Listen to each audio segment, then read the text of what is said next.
tayo para sa vlog. So mga kagulen sa lahat, no? Ito nakikita natin sa journey ni Kuya Soto.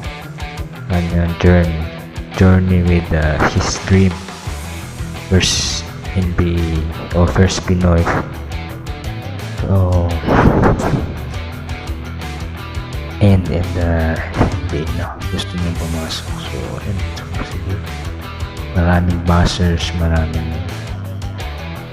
utak talaga sa Pilipino, no? Hindi man lahat, but hindi ilan habang may pangarap, daming discussions and walang tiwala. So makikita yung pag-isip niyang talaga ngayon is naging siya, dominante, naging malisad, at saka yung sipag niya, big man, at saka mas lalo siyang ngayon, mas lalo siyang naging matures, no? Na-mature na siya, naging yung sa daming experience na sa basketball sa ibang bansa.